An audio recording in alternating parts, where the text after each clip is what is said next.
Your heart is racing right now, and you don't know why. You're sitting at your desk. Nothing is chasing you.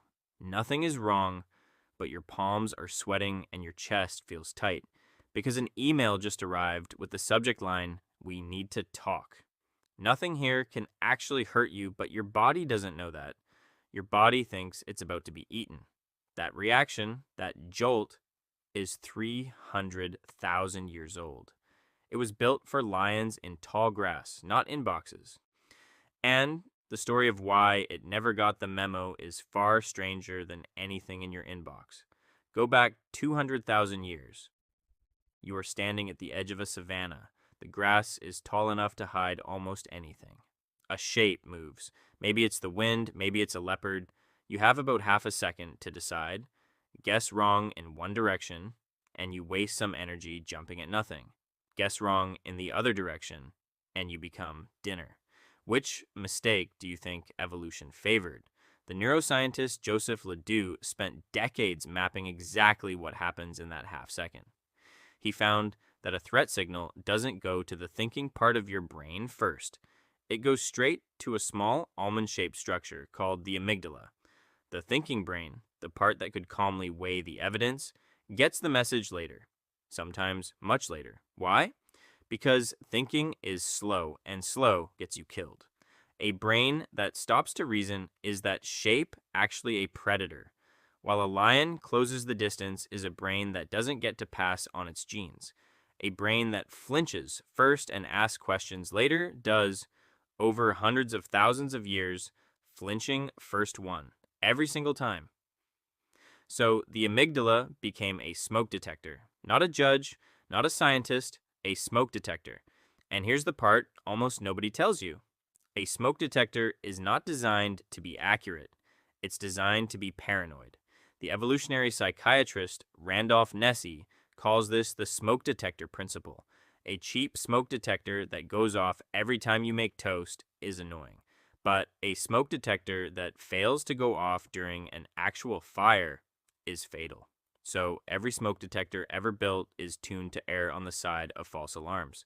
Because a false alarm costs you a little irritation, and a missed alarm costs you your life. Your amygdala runs on the exact same math. It would rather make you flinch at a stick that looks like a snake 1,000 times than miss one actual snake. It is not trying to be right. It is trying to keep you alive, on average, across a species. Over millions of years, your individual comfort was never really part of the calculation, which means you were walking around with a smoke detector calibrated for lions, snakes, and rival tribes, and you have pointed it at emails. Here's where it gets stranger. Your body cannot tell the difference between a predator and a deadline. When that shape moved in the grass 200,000 years ago, your ancestor's body did something specific. Blood rushed away from the digestive system and toward the large muscles. The heart rate spiked. Stress hormones flooded in. Peripheral vision widened. Every system reorganized itself around one goal: survive the next 90 seconds. Now watch what happens when you open a tense email. Blood rushes away from your stomach, which is why anxiety kills your appetite. Your heart rate spikes. Cortisol floods your bloodstream.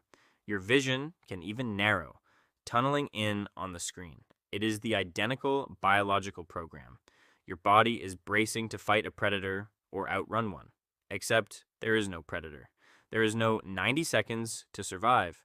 There is just a Tuesday.